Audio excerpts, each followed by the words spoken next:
3.5 সংঘর্ষ। 3.5.1 ভরবেগ এবং শক্তির সংরক্ষণশীলতা। তো একটা সংঘর্ষের ক্ষেত্রে ভরবেগ এবং শক্তি কিভাবে সংরক্ষিত থাকে সেটা নিয়ে মূলত এখানে আলোচনা করা হবে।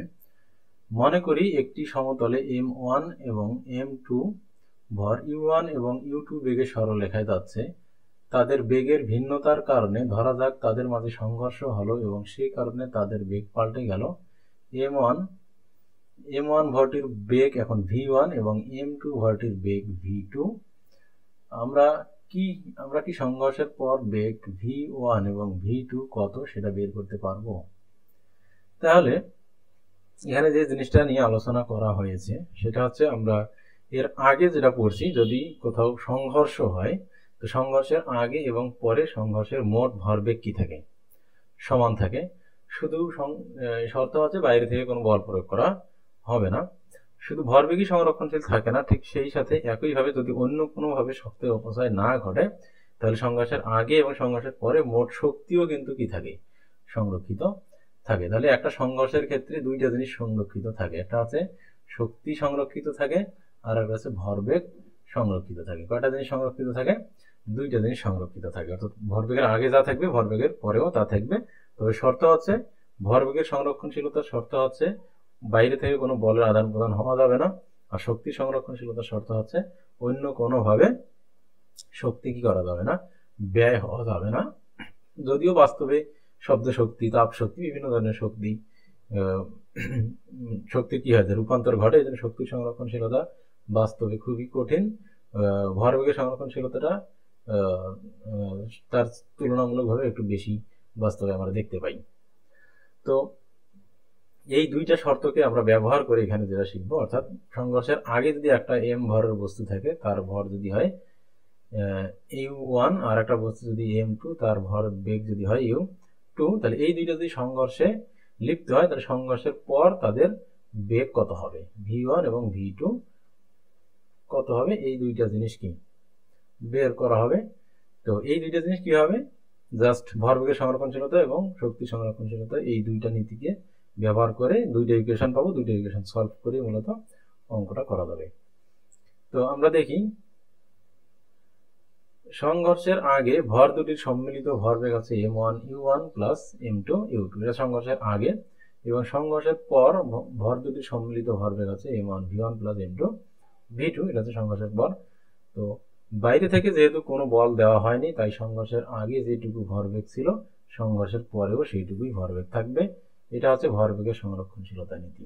তাহলে ভরবেগের সংরক্ষণশীলতা নীতি হচ্ছে কি এটাই, অর্থাৎ সংঘর্ষের আগের ভরবেগ এবং পরের ভরবেগ সমান থাকবে। তো কাজেই আমরা লিখতে পারি এই দুইটা সমান, m1 u1 plus m2 u2 সমান m1 v1 plus m2 v2। তো এই দুইটা জিনিস সমান থাকবে।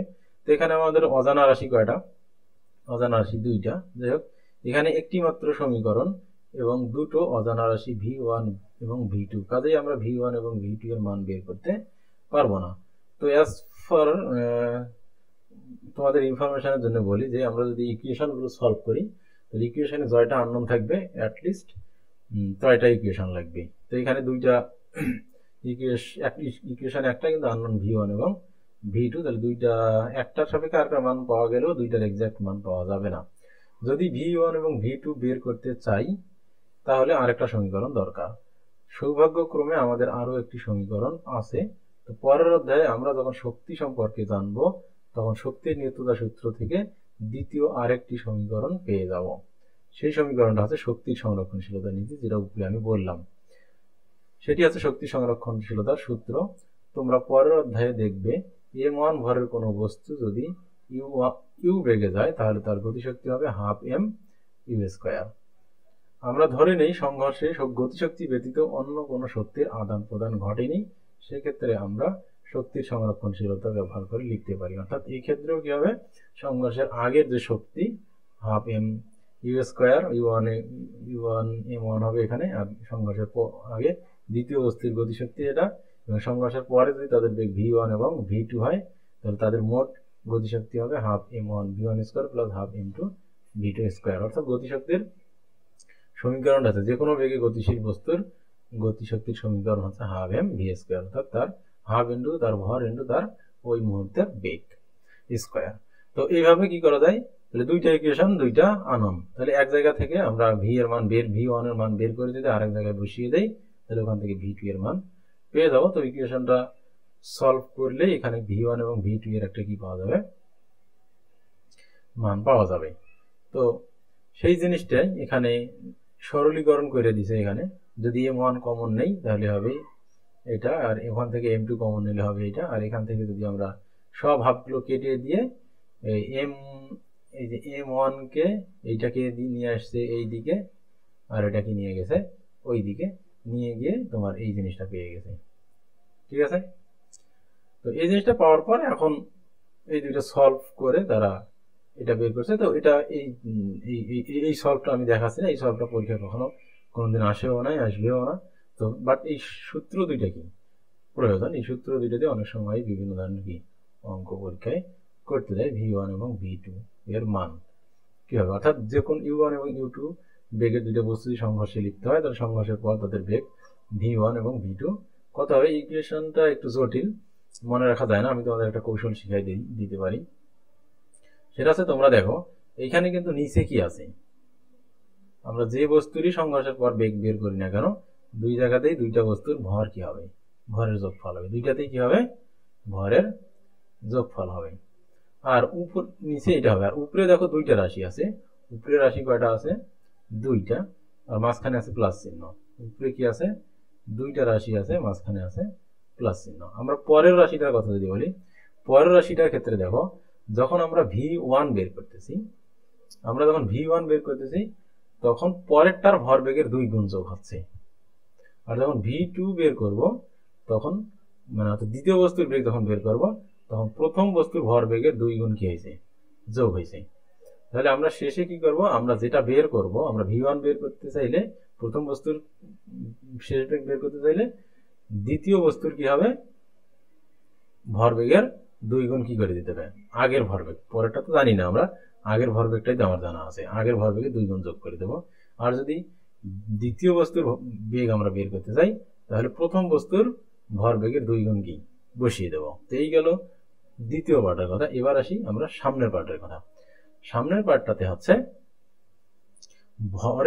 ভরে দেখো, এখানে দেখো দুই বস্তুর ভরের ডিফারেন্স ইনটু কি প্রথম বস্তু, মানে একটা বেগ আছে, তাহলে যখন আমরা V1 বের করব তখন যদি যেটা বের করবো সেটা আগে, এই V1 বের করলে M1 মাইনাস M2 হবে, আর ওখানে তো আমরা U2 ইউজ করে ফেলছি, তাহলে এখানে হবে কি U1।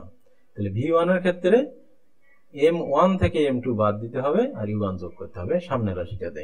আর তাহলে একইভাবে V2 তে কি হবে, তাহলে জাস্ট M1, ওখানে তাহলে M1 মাইনাস M2, এখানে হবে M2 মাইনাস M1 হবে, আর এখানে কি হবে U2 হবে, দেখুন ওখানে আমরা U1 অলরেডি ইউজ করে ফেলছি, এখানে U1 ইউজ করছি, ওই জন্য U2। তাহলে তাহলে এইভাবে কি করতে হবে, জিনিসটা সহজে কি করা যায়, মাথায় রাখা যায়। আমি এইভাবে সূত্রটা মাথায় রাখি।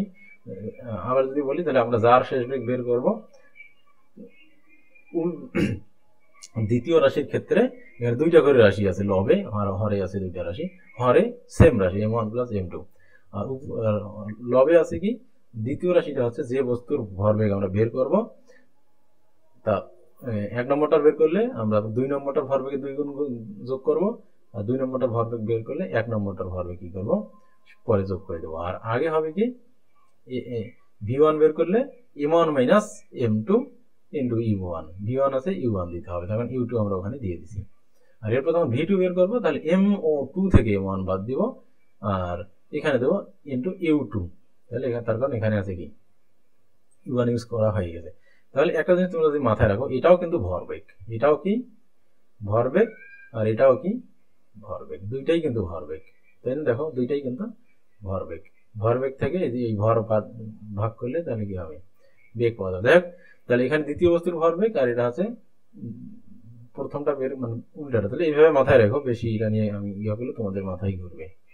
তো এরপর যদি আমরা দেখি যে সূত্র দুটোর দিকে তাকিয়েই তুমি বলতে পারবে দুটোর ভর যদি সমান হয়, অর্থাৎ M1 সমান যদি M2 হয় তাহলে V1 সমান হবে U2, V2 সমান হবে u1, অর্থাৎ একটার বেগগুলো কি হয়ে যাবে, একজনের বেগ আরেকজনের থেকে কি হবে, ট্রান্সফার হয়ে যাবে। ঠিক আছে, যখন দুইটা যখন কি হবে, ইকুয়াল হবে, দুইটা যখন কি হবে, ইকুয়াল হয়ে যাবে, m1 এবং u1 যখন ইকুয়াল হবে, তাহলে তোমরা দেখো একটা জিনিস দেখো, যখন এটা 0 হয়ে যাবে, এটা কি হয়ে যাবে, 0 হয়ে যাবে। আমরা যদি এটা দেখি, তাহলে এটা দেখো, যদি m1 এই দুটো, তাহলে এটা কেটে যাবে, তাহলে এটা হয়ে যাচ্ছে কি 0। আর এখানে তাহলে থাকবে কি 2m2 u2 ডিভাইডেড বাই কি m1 প্লাস m2। এই দুইটাই আবার m1 m2 যেহেতু সমান, তাহলে আমরা কি করতে পারি, এটাকে 2 লিখতে পারি, তাহলে কি হবে 2m2 হবে। তাহলে আমরা এখানে লিখবো কি 2m2 এই m2 কাটা, এর উপরে থাকবে কি u2, তাহলে v1 সমান হলো কি u2। একইভাবে সেম ভাবে এখানে এটা কেটে যাবে, কেটে গিয়ে এটা 0 হয়ে যাবে, তাহলে m2, তাহলে এখানে কি এটা হবে m1, আর 2 এখানে ভাগ হবে 2m1, এই 2m1 কাটা যাবে, u1 থাকবে শুধু। তাহলে দেখো v2 সমান u1 আর v1 সমান পেলাম u2। তাহলে দুইটা বস্তুর এখানে এমসিকিউ আসে খুবই। তাহলে দেখো এই দিন খুব তোমরা যদি সমান ভরের দুইটা বস্তুর বেগ দেওয়া থাকে এবং সংঘর্ষের পর যদি তাদের বেগ বের করতে বলে, সেই ক্ষেত্রে দেখা যাচ্ছে তোমাদের আর এত কিছু কি হিসাব করা লাগবে না। এত কিছু হিসাব না করেই তোমরা কি করে দিতে পারবা, সহজে মুখে মুখে হিসাবটা করে নিতে পারবা। সেটা হচ্ছে কি সমান ভরের বস্তু যদি হয়, তাহলে জাস্ট ভর দুইটা ট্রান্সফার হয়ে যাবে। প্রথম বস্তুর আদি বেগটা হবে দ্বিতীয় বস্তুর শেষ বেগ, আর দ্বিতীয় বস্তুর আদি বেগটা হবে আর দ্বিতীয় বস্তুর আদি বেগটা হবে প্রথম বস্তুর শেষ বেগ। ঠিক আছে, তাহলে এইভাবেই এই অঙ্কটা ইজিলি করতে পারবা। তো এটার একটা সুন্দর উদাহরণ আছে, যারা ছোটবেলায় হয়তো মার্বেল খেলছো, তারা যদি তোমরা এটা মনে করতে পারো, তাহলে দেখবা যে দুইটা, আমি খেলছিলাম, আমার এই ক্ষেত্রে এটা খুব আমি দেখছি এই জিনিসটা, একটা মার্বেল যদি কি করা হয়, একটা মার্বেলকে যদি আর একটা মার্বেল দিয়ে কি করা হয়, আঘাত করা হয়, দুইটা মার্বেলের সাইজ যদি একদম কখনো কখনো এক্সাক্ট মিলে যায়, এবং আঘাতটা যদি কি হয়, একদম কি হয় মাঝখানে, আঘাতটা যদি একদম মাঝখানে পড়ে, তাহলে দেখা যায় যে এই যে দ্বিতীয় যে মার্বেলটা আছে সেটা কি হবে, সামনের দিকে এগিয়ে যাবে, দ্বিতীয় মার্বেলটা সামনের দিকে এগিয়ে যাবে, আর প্রথম মার্বেলটা কি হবে, এই মার্বেল 1টা কি হয়ে যাবে, এইটা মানে এটা মার্বেল 2, তাহলে কি হবে, এই মার্বেল 1টা এখানে গিয়ে জায়গাটা দখল করে নেবে, আর মার্বেল 2টা কোথায় চলে আসবে, এখানে চলে আসবে, আর এটা ঠিক ওই জায়গায় দাঁড়ায় থাকে। তো এটা হওয়ার জন্য দুইটা মার্বেলের ওজন একদম, ভর একদম সমান হইতে হবে, এবং আঘাতটা ঠিক মাঝখানে লাগতে হবে। তাহলে এরকম হয় যে একটা মার্বেল দাঁড়ায় আছে, আর একটা মার্বেল দিয়ে মার দিলে এই মার্বেলটা সামনের দিকে এগিয়ে যায়, আর যে মার্বেল দিয়ে আমরা ইয়া করলাম, যে মার্বেলটা দিয়ে আঘাত করছি, সেই মার্বেলটা ওই আগের মার্বেলের জায়গায় ঠিক ওই জায়গায় থাকে। আমরা খেলার সময় দেখছি ওই জায়গায় মার্বেলটা ঘুরতে থাকে, একই জায়গায় এরকম করে ঘুরতে থাকে, অনেক সময় দাঁড়িয়ে যায়। তো এটা হচ্ছে কি ভরবেগ ট্রান্সফারের পারফেক্ট উদাহরণ। তোমার দুইটার ভর যখন এম হয়ে যাচ্ছে, তখন এটার বেগ ছিল কি 0, আর এটার একটা বেগ কি ছিল কি ইউ। যখন আঘাত করছে তখন ইউ এর বেগ হয়ে গেছে 0, আর এর বেগ হয়ে গেছে ইউ বেগের সামনের দিকে যায়। তো এটা হচ্ছে কি আবার এক ধরনের ভিডিও আছে ইউটিউবে খুব দেখা যায়, যে নিচে এগুলো প্র্যাকটিক্যাল আছে, অনেকগুলো বল ঝুলাই দেয়, ওরা ঝুলাই দিয়ে যখন একটা বল দিয়ে যখন আঘাত করে, তখন এই দিক থেকে একটা বল বের হয়ে যায়, যখন দুইটা বল দিয়ে আঘাত করে, তখন এই দিক থেকে দুইটা বল বের হয়ে যায়। তার কারণ ওই যে ভরবেগের ট্রান্সফার হয়, তাহলে যতটুকু ভরবেগ এখানে এই দুটো যদি থেমে যায়, তাহলে একটা বল দিয়ে আঘাত করলে এ থেমে যাবে, আর ওই ভরবেগটা শেষেরটাতে কি হয়ে যাবে, ট্রান্সফার হয়, তখন এ চলে যাবে। যখন দুইটা বল দিয়ে আঘাত করা হবে, তাহলে এই দুইজনের ভরবেগ কি, যেহেতু প্রত্যেকটা বলই সমান, তাহলে দুইজনের মধ্যে ট্রান্সফার হবে, দুইজন বের হয়ে যাবে। যদি তিনটা দেয়, তাহলে তিনটা বের হয়ে যাবে। তাহলে এইরকম করে অর্থাৎ সমান ভরের বস্তু যদি হয়, তাহলে সংঘর্ষের পর বেগগুলো জাস্ট কি হয়ে যায়, ইনভার্স হয়ে যায়, অর্থাৎ একজনেরটা আরেকজনের কাছে যায়, আরেকজনেরটা আরেকজনের কাছে আসে। তো এটা মাথায় রাখতে পারবা। তো যদি এখন কথাটা যদি হয় বিভিন্ন ধরনের আছে গাড়ি চালানোর ক্ষেত্রে, যখন অ্যাক্সিডেন্ট হয় তাহলে কোন গাড়ি বেশি ক্ষতিগ্রস্ত হবে, কোন গাড়ি কম ক্ষতিগ্রস্ত হবে, সেটা নিয়ে যদি আমরা এখানে একটু দেখি।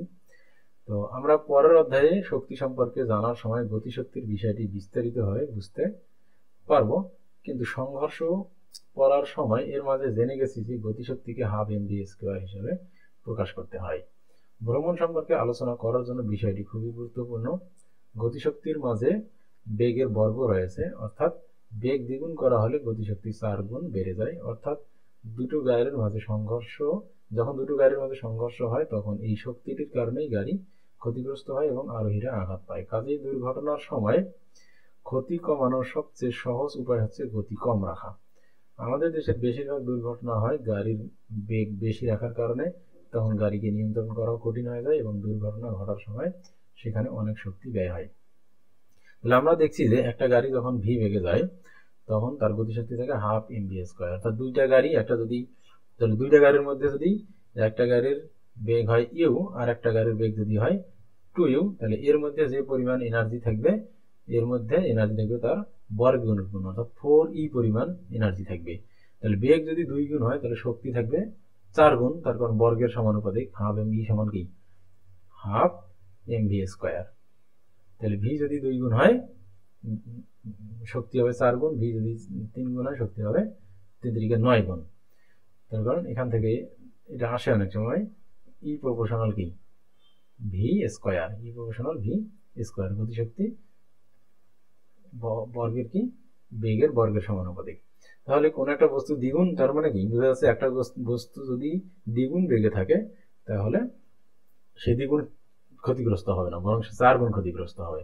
অর্থাৎ দুইটা সমান ভরের গাড়ি যদি পরস্পরের সাথে কি হয় সংঘর্ষে লিপ্ত হয় তাহলে দেখা যাবে যে গাড়িটার বেগ কি 2 গুণ তার ক্ষতি হওয়ার সম্ভাবনা 4 গুণ।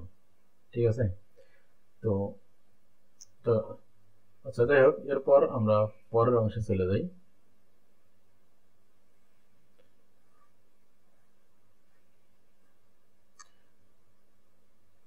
এরপর হচ্ছে কি ধরা যাক একটি ভারী পাথর বোঝাই ট্রাকের সাথে একই বেগে আসা ছোট একটা গাড়ির মুখোমুখি সংঘর্ষ হন, তাহলে কে বেশি ক্ষতিগ্রস্ত হবে? যাই হোক, একটা পাথর বোঝাই ট্রাকের সাথে একটা ছোট গাড়ির কি হয়েছে সংঘর্ষ হয়েছে, তাহলে এই দুইটার মধ্যে কে বেশি ক্ষতিগ্রস্ত হবে? যেহেতু মুখোমুখি সংঘর্ষ হয়েছে তাই ছোট গাড়ির বেগ ট্রাকের বেগের বিপরীত, অর্থাৎ ট্রাকের বেগ ইউ হলে গাড়ির বেগ হবে -ইউ। যে বিপরীত দিকে একই বেগে আসতেছে কিন্তু একটার ভর কম একটার ভর বেশি। এর আগে ছিল কি দুইটা বস্তুর ভর সমান বেগ আলাদা, তাহলে আমরা দেখলাম যে সংঘর্ষের পর কি হবে বেগগুলো ট্রান্সফার হয়ে যাবে এবং যার বেগ বেশি সে বেশি ক্ষতিগ্রস্ত হবে, হওয়ার সম্ভাবনা বেশি, 4 গুণ। এবার ঘটনাটা কি, এবার দুইজনের বেগ সমান কিন্তু ভর আছে কি কম বেশি, তাহলে কি বেশি ক্ষতিগ্রস্ত হবে? ভর সমান কিন্তু বিপরীতমুখী। যাই হোক, যেহেতু ছোট গাড়ির ভর m2 এবং ট্রাকের ভর m1 এর তুলনায় অনেক কম, সেটাকে 0 ধরে নিলে খুব বেশি ভুল হবে না, কিন্তু আমাদের হিসাবটি খুব সহজ হবে। তুমি ইচ্ছা করলে সত্যিকারের বাস, ট্রাক এবং ছোট গাড়ির ভর নিয়ে হিসাবটি করে দেখতে পারো। m2 কে 0 ধরে আমরা সংঘর্ষের পর ট্রাকের বেগ, তাহলে কত হবে? m2 কে 0 ধরে দেখি সংঘর্ষের পর ট্রাকের বেগ কত। আচ্ছা, যাই হোক, এখানে সংঘর্ষের সময় হিসাবটাকে জাস্ট সহজ করার জন্য ছোট গাড়ির ভরটাকে 0 ধরা হয়েছে, যাতে হিসাবটা একটা জাস্ট বিশ্লেষণ, যে যদি একটা বস্তুর ভর অনেক বেশি হয় আর একটা বস্তুর ভর খুব কম হয়ে যায় তাহলে কি ক্ষতিগ্রস্ত হয়। তাহলে আমরা এখান থেকে একটা কি পাবো, ধারণা পাবো। তো বাস্তবে তাই 0 হবে না, বাস্তবে কি হবে কম বেশি হবে, সেক্ষেত্রে আমরা এইটার সাথে তুলনা করে ওই ক্ষতিটা হিসাব করতে পারবো। এই জন্য একটাকে 0 আর একটাকে m1 ধরা হয়েছে। তাহলে কি হবে, যে হিসাবের মান 0 বসাই দিলে জাস্ট হয়ে যাবে কি v1, অর্থাৎ ট্রাকের বেগ কি হবে u1 হবে। তাহলে তার মানে বোঝা যাচ্ছে যে ট্রাকের বেগের খুব একটা বেশি পরিবর্তন হবে না, মানে যেহেতু ওই বস্তুর বেগ একদমই নাই, এই জন্য কি হবে ট্রাকের বেগের কোনো পরিবর্তন আমরা দেখতে পাচ্ছি না। ট্রাকের বেগের দেখো যা বেগ ছিল তাই আছে, ট্রাকের বেগের কোনো পরিবর্তন হয় নাই। তো সেক্ষেত্রে যদি এর ভর এটা যদি শূন্য না হয়, এর একটুখানি মান থাকতো, তাহলে হয়তো বা বেগের মান কি একটুখানি কি হইতো, পরিবর্তন হইতো। ঠিক আছে। আবার দ্বিতীয়টা যদি ধরি আমরা V2, তোমার যে ছোট গাড়ির বেগ, তার এখানে ওর বা শূন্য বসাই, এখানে মান পাওয়া গেছে 3u, অর্থাৎ ছোট গাড়িটার ক্ষেত্রে 3 গুণ তার পরবর্তী বেগ কত হয়ে গেছে, কত গুণ, 3 গুণ বেড়ে গেছে। কয় গুণ বেড়ে গেছে, 3 গুণ বেড়ে গেছে। সংঘর্ষের পর ছোট গাড়িটার বেগ শূন্য হওয়ার কারণে 3 গুণ বেড়ে গেছে, কিন্তু তার বেগ যদি কি হইতো, শূন্য না হয়ে একটু থাকতো, তাহলে 3 গুণের চেয়ে হয়তো একটু কম হইতো, 2 পয়েন্ট সামথিং গুণ হইতো, আর এটা হয়তো বা 1 পয়েন্ট সামথিং গুণ হইতো, এইরকম আর কি। তাহলে ভরবেগের ডিফারেন্সের উপর নির্ভর করে এটা হবে। যখন সমান হবে তখন সমান সমান হয়ে যাবে, আর ভরবেগের পার্থক্যটা যত ভেরি করবে, দেখা যাচ্ছে যে বড়টার ভরবেগ যতখানি বাড়বে, ছোটটার ভরবেগ তার চেয়ে কি বেশি বাড়বে, বেড়ে যাবে। তাহলে আমরা যদি এবার ভরবেগের পরিবর্তন দেখি, তাহলে শূন্যের ক্ষেত্রে এত এই যে কি হয় নাই, ভর বাড়েই নাই, বেগ বাড়ে নাই। আর ছোট গাড়িটার ক্ষেত্রে বেগ কতটুকু বাড়ছে, তাহলে পরবর্তী বেগ তাহলে সংঘর্ষের পর তার বেগ ছিল কত, ইউ, আর সংঘর্ষের পর তার বেগ হলো ইউ, আর আগে ছিল কত, মাইনাস ইউ, উল্টা দিকে ছিল, তাহলে মোট হয়ে গেল কত, 4u। তাহলে এটা হচ্ছে তার বেগের পরিবর্তন, ডেল ভি। তাহলে ছোট গাড়ির জন্য বেগের পরিবর্তন হচ্ছে কি, পরবর্তী বেগ মাইনাস আগের বেগ। পরবর্তী বেগ 3u আমরা ক্যালকুলেশনে পাইলাম, আর আগের বেগ তো ছিল কি মাইনাস ইউ। তাহলে 3u মাইনাস ইউ সমান 4u, অর্থাৎ বেগ 3 গুণ হয়েছে, কিন্তু বেগের পরিবর্তন হয়ে গেছে কি আরো বেশি, 4 গুণ। যদি আড়াই হইতো তাহলে আরো একটু, তাহলে আড়াই থেকে আবার 1 যোগ হয়, তাহলে 3.5 হইতো। তো যাই হোক, তো এইভাবে দেখা যাচ্ছে ছোট গাড়ির বেগের পরিবর্তনটা কি অনেক বেশি হবে, আর বড় গাড়ির পরিবর্তনটা সেক্ষেত্রে অতটা হবে না। ঠিক আছে। তো এই জন্য দেখা যাচ্ছে যে একটা গাড়ি যত ছোট হবে, এখানে যেহেতু 0 0, এই জন্য গাড়ির ফলাফলটা কি আছে, ভয়াবহ আছে। একটা হচ্ছে 4 গুণ, আর একটা সমান থাকতেছে। ফলাফলটি খুবই ভীতিজনক। সংঘর্ষের পর ট্রাকটি একই বেগে যেতে থাকবে, অর্থাৎ সংঘর্ষের ভয়াবহতা অনুভব করবে না।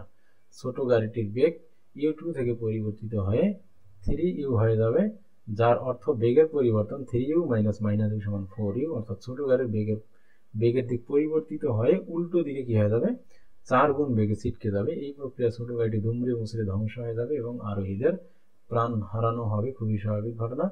এখানেও আমরা ধরে নিয়েছি যে গতিশক্তি ছাড়া অন্য কোনো শক্তির আদান প্রদান ঘটেনি, যা আসলে ঠিক নয়। ওখানে শব্দ উৎপন্ন হবে, তাপ উৎপন্ন হয়, অনেক সময় আগুন ধরে যায়। যাই হোক, তো এখানে আমরা একটা অ্যাজাম্পশন দেখলাম যে একটা বস্তুর ভর যদি খুবই কম হয়, আর একটা বস্তুর ভর যদি অনেক বেশি হয়, এবং যদি তারা পরস্পরের সাথে সমান বেগে মুখোমুখি সংঘর্ষ হয়, তাহলে ছোট বস্তুটার ভরবেগের পরিবর্তনটা কি অনেক বেশি হয়, এবং বড় বস্তুর ভরবেগের পরিবর্তনটা কি হয়, তুলনামূলকভাবে কম হয়। এই জন্য একই বেগে গতিশীল দুইটা বস্তু সংঘর্ষে লিপ্ত হলে ছোট বস্তুটার কি হয়, ক্ষতি বেশি হয়। ঠিক আছে। তো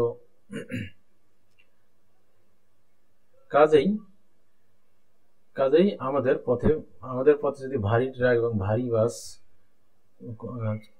খুব সতর্কভাবে চালাতে হবে, কারণ দুর্ঘটনায় তারা বেশি ক্ষতিগ্রস্ত না হলেও তাদের মুখোমুখি সংঘর্ষ হলে ছোট গাড়ি অনেক বেশি ক্ষতিগ্রস্ত হয়। এটা তো ড্রাইভারদের জন্য উপদেশ, ভারী ট্রাক যারা চালায়।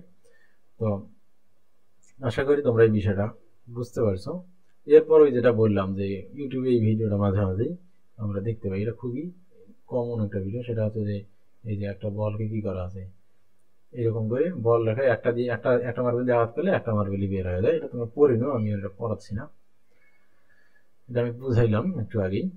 তো আমরা পরের অংশে চলে যাই, বস্তুর গতির উপর নিউটনের বলের প্রভাব, অর্থাৎ দ্বিতীয় সূত্র।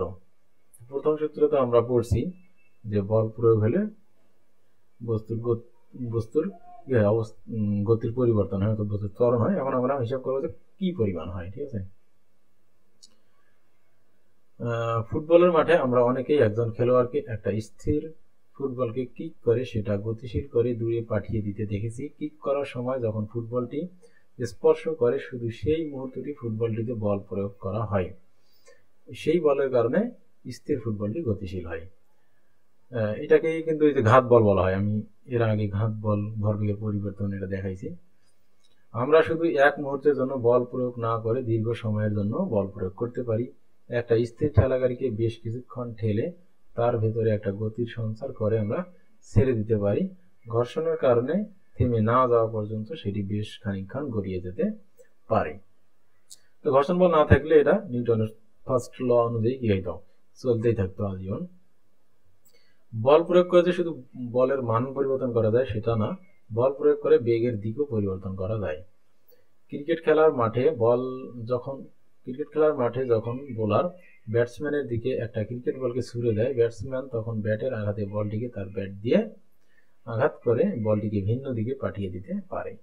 উপরের তিনটি উদাহরণে আমরা দেখেছি অল্প সময় বা বেশি সময়ের জন্য কোনো কিছুর উপর বল প্রয়োগ করে তার বেগের পরিবর্তন করা হয়েছে। আমরা আগের অধ্যায়ে দেখেছি যে বেগের পরিবর্তনের হার হচ্ছে ত্বরণ। কাজেই বলা যেতে পারে কোনো বস্তুর উপর বল প্রয়োগ করা হলে তার ত্বরণ হয়। বস্তুর উপর প্রয়োগ করা বল এবং ত্বরণের সম্পর্কটি হচ্ছে নিউটনের দ্বিতীয় সূত্র। তাহলে অর্থাৎ কোনো একটা বস্তুর উপর যদি বেগের বল প্রয়োগ করা হয় তাহলে তার বেগটা কি হয়, আস্তে আস্তে বাড়ে, মান বাড়ে অথবা দিক পরিবর্তন হয়, যেভাবেই হোক বেগের কি হয়, পরিবর্তন হয়। আর সময়ের সাথে সাথে বেগের পরিবর্তনটাই হচ্ছে কি, তার ত্বরণ। তার মানে আমরা দেখতে পেলাম বল প্রয়োগ করলে বস্তুর কি হয়, ত্বরণ হয়। অর্থাৎ যেখানে বল আছে সেখানে ত্বরণ আছে, যেখানে ত্বরণ আছে সেখানে বল আছে। এই দুইটা হচ্ছে পরস্পরের সাথে কি সম্পর্কিত। ঠিক আছে, তাহলে এই যে এটা কোনো বস্তুর উপর, এটা মাথায় রাখবা, কোনো বস্তুর উপর বল প্রয়োগ করা হলে তার ত্বরণ হয়। ঠিক আছে, বল ছাড়া ত্বরণ হবে না, আর ত্বরণ হইলে অবশ্যই সেখানে কি আছে, অবশ্যই বল আছে। নিউটনের দ্বিতীয় সূত্রটা হচ্ছে কি, বস্তুর ভরবেগের পরিবর্তনের হার তার উপর প্রযুক্ত বলের সমানুপাতিক এবং যেদিকে বল প্রয়োগ করা হয় ভরবেগের পরিবর্তনও সেদিকে ঘটে। তো একটু আগে আমরা দেখলাম যে বল প্রয়োগ করলে বেগ পরিবর্তন হয়, তাহলে কি বেগ পরিবর্তনের হার প্রযুক্ত বলের সমানুপাতিক হওয়ার কথা ছিল, বা ত্বরণের হার প্রযুক্ত বলের সমানুপাতিক হওয়ার কথা ছিল, তাই না? কিন্তু এখানে মাঝখান থেকে ভরবেগটা আবার কোত্থেকে আসলো, ভর আবার কোত্থেকে এন্ট্রি নিল, তাই না? তো এটা বোঝার জন্য আমি খুব শ্যালোলি বোঝাচ্ছি, অত ডিপে যাব না, তোমাদের লেভেলে বোঝানোর জন্য যা বলা দরকার সেটাই। তো আমরা যদি দেখি একই পরিমাণ বল প্রয়োগ যদি আমরা দুইটা বস্তুর উপর করি, যার একটা বস্তুর ওজন কি, ভর বেশি আর একটা বস্তুর ভর কম, তাহলে কি দুইটা বস্তুর বেগের পরিবর্তন একই হবে? কখনোই না। যে বস্তুর ভর বেশি তার কিন্তু বেগের পরিবর্তন খুব বেশি হবে না, কিন্তু যে বস্তুর ভর কম তার কিন্তু বেগের পরিবর্তনটা কি হবে, অনেক বেশি হবে। তার মানে বল প্রয়োগ করলে বস্তুর বেগের পরিবর্তন হবে, এই কথাটা বস্তু নিরপেক্ষ না, এই কথাটা এটা বস্তুর ভরের সাথে সম্পর্কিত। তার মানে শুধু যেমন আমরা অভিকর্ষ ত্বরণের ক্ষেত্রে আমরা দেখছি কি, এটা বস্তুর ভরের উপর নির্ভর করে না, যে ভরের বস্তুই হোক না কেন পৃথিবীর ত্বরণ একইভাবে কাজ করে। কিন্তু অন্যান্য বস্তু, কিন্তু এই ক্ষেত্রে দেখা যাচ্ছে যে এখানে কোন একটা বস্তুর যদি আমরা ত্বরণ বল প্রয়োগ করি তাহলে তার যে ত্বরণটা, এই ত্বরণটা তার কি করে, ভরের উপর নির্ভর করে। ভারী বস্তু একরকম হয়, হালকা বস্তুর উপর একই পরিমাণ বল প্রয়োগ করলে তার ত্বরণটা কি হয়, আরো অনেক বেশি হয়। সেই জন্য এখানে বেগের সাথে সাথে বা ত্বরণের সাথে বেগের পরিবর্তন বা ত্বরণের সাথে সাথে ভর টার্মটাকে নিয়ে আসা হয়েছে, এবং ভর এবং বেগটাকে একসাথে গুণ করে দেখা হয় যে একটা বস্তুর বল প্রয়োগের ফলে ভরবেগটা কি পরিমাণ পরিবর্তন হইল। দেখা যায় যে বস্তুর বল প্রয়োগের সাথে সাথে শুধু বেগের পরিবর্তন না, ভর এবং বেগ গুণ করে যে টার্মটা পাওয়া যায়, এই টার্মটার পরিবর্তনটা বলের উপর নির্ভরশীল। ঠিক আছে, যত বল প্রয়োগ করা হবে বস্তুর ভর এবং বেগের গুণফলটা সেই হারে কি বৃদ্ধি পাবে, শুধু বেগ না। ঠিক আছে, তো এই জন্য এখানে ভরবেগ নামক টার্মটা নিয়ে আসা হয়েছে। তাহলে এই যে ভরবেগের পরিবর্তনের হার, তাহলে ভরবেগ শুধুমাত্র বেগের পরিবর্তনের হার, ত্বরণ না, এখানে ভরবেগের পরিবর্তনের হার বলা আছে। ভরবেগের পরিবর্তনের হারটা প্রযুক্ত বলের সমানুপাতিক, অর্থাৎ যত বেশি বল প্রয়োগ করা হবে বস্তুর ভরবেগের পরিবর্তনটা কি হবে, তত বেশি হবে। অথবা যে সময় সাপেক্ষে হিসাব করি তাহলে একটা নির্দিষ্ট সময়ে যে পরিমাণ বল প্রয়োগ, যত বেশি বল প্রয়োগ করা হবে বস্তুর ভরবেগের পরিবর্তনের হার তত বেশি হবে। সময়ের সাথে সাথে ভরবেগের পরিবর্তন, ওই নির্দিষ্ট সময়ে বস্তুর ভরবেগের পরিবর্তনটা কি হবে, তত বেশি হবে। তো তো এটা বোঝার জন্য আমরা দেখি, ধরা যাক কোনো একটা বস্তুর আদি বেগ ছিল ইউ এবং টি সময় পর সেই বস্তুর বেগ পরিবর্তিত হয়ে বা বেড়ে গিয়ে হয়েছে বা কমে হয়েছে, সেটা অনেক কিছু ভর পরিবর্তন মানে পরিবর্তন কম হইতে পারে বেশি হইতে পারে, ভি কাজে ভরবেগের পরিবর্তন হবে কি M V minus M U. তাহলে আগের ভরবেগ ছিল কি এম ইউ আর পরের ভরবেগ হলো এম ভি। তাহলে ডিফারেন্স করার সময় সবসময় আমরা কি করব, পরেরটা থেকে আগেরটা বাদ দেবো। এখন এই মানটা নেগেটিভও হইতে পারে পজিটিভও হইতে পারে, আমরা শুধু পরিবর্তন নিয়েই আলোচনা করতেছি। এখানে কি হবে ওটা বাড়বে না কমবে সেটা নিয়ে আলোচনা করা হচ্ছে না। তাহলে ভরবেগের পরিবর্তনের হার, অর্থাৎ এই সময় এই যে ভরবেগের পরিবর্তনটা হয়েছে, এই ভরবেগের পরিবর্তন হতে কত সময় লেগেছে, এই যে টি সময় ধরে বল প্রয়োগ হয়েছে, তাহলে টি সময়েই ভরবেগটা পরিবর্তন হয়েছে। তাহলে প্রতি একক সময় ভরবেগের কি পরিমাণ পরিবর্তন হয়েছে, তাহলে এটাকে টি দ্বারা আমরা ভাগ করলাম। তাহলে টি দ্বারা ভাগ করলেই ভরবেগের পরিবর্তনের হার পাওয়া যাবে। ভরবেগের পরিবর্তনের হার, তাহলে এখান থেকে যদি আমরা এম কমন নেই, তাহলে এম কমন নিলে ভি মাইনাস ইউ হবে ডিভাইডেড বাই টি। তাহলে এমটাকে আলাদা করে বাইরে লিখলেও কোনো সমস্যা নাই, v minus u divided by কি টি।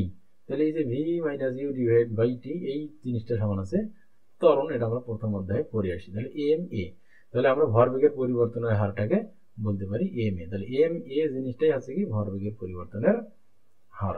তাহলে এই ভরবেগের পরিবর্তনের হারটা কার সমানুপাতিক, বলের সমানুপাতিক। এই জন্য এখানে আমরা লিখতে পারবো এম এ প্রপোর্শনাল টি, অর্থাৎ বল যত বেশি হবে এম এর পরিমাণ তত বেশি হবে। এখন সমানুপাতিক চিহ্ন তুলে দিয়ে এখানে একটা কে বসানো হয়েছে। তো এইখানে একটা গুরুত্বপূর্ণ ইনফরমেশন আছে যে নিউটনের দ্বিতীয় সূত্রের বেলায় একেবারে চমকপ্রদ একটা ব্যাপার ঘটানো সম্ভব। যেহেতু বল বিষয়টাই এর আগে কখনো কোথাও ব্যাখ্যা করা হয়নি, নিউটনের প্রথম সূত্র দিয়ে শুধু সেটা একটা ধারণা দেওয়া হয়েছে, দ্বিতীয় সূত্র দিয়ে এই প্রথম সেটাকে প্রথমবার পরিমাপ করা হবে, তাই ধ্রুবকের একটি মান দিতে হবে। আমরা বলতে পারি নিউটনের দ্বিতীয় সূত্র প্রয়োগ করার সময় সমানুপাতিক ধ্রুবককে 1 ধরা হলে যেটা পাবো সেটাই হচ্ছে বলের পরিমাপ। কি সহজে একটা সমানুপাতিক সম্পর্ককে সমীকরণ বানিয়ে ফেলা যায়। তো এখানে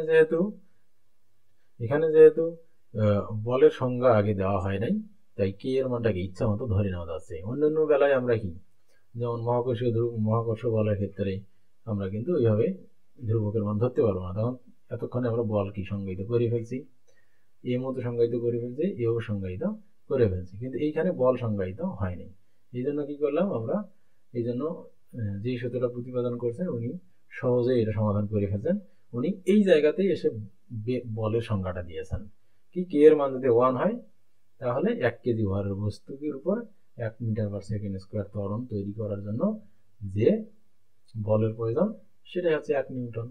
সেক্ষেত্রে কে এর মানও হয়ে যায় কি 1, তাহলে সব 1 হয়ে গেল। তাহলে 1 নিউটনকে খুব সহজে কি করা গেল, সংজ্ঞায়িত করা গেল। তাহলে 1 নিউটন হবে কি 1 কেজি ভরের বস্তুর মধ্যে 1 মিটার পার সেকেন্ড ত্বরণ তৈরি করার জন্য যে পরিমাণ বল প্রয়োজন সেটাই 1 নিউটন। তাহলে এখান থেকে 1 নিউটনের সুন্দর একটা সংজ্ঞাও পাওয়া গেল বস্তুর ভর এবং ত্বরণের সাপেক্ষে, সেই সাথে সাথে কে এর মানটাও কি ইজিলি সহজ হয়ে গেল। তাহলে কে এর মান সেক্ষেত্রে 1 ধরতে হচ্ছে, তাহলে কে এর মানকে 1 ধরা হয়েছে। তো এইভাবে নিউটনের যে দ্বিতীয় সূত্রটা সেটা আমরা পেলাম। নিউটনের দ্বিতীয় সূত্র থেকে একটা আমরা সমীকরণ পেলাম, সেটা হচ্ছে F সমান m a। অর্থাৎ এই সূত্রটা তৈরি হওয়ার পর পদার্থবিজ্ঞানের জগতে কি একটা বিপ্লব তৈরি হয়ে গিয়েছিল। তো তো এখান থেকে তাহলে বলের একক সংজ্ঞা সবই পাওয়া যাচ্ছে।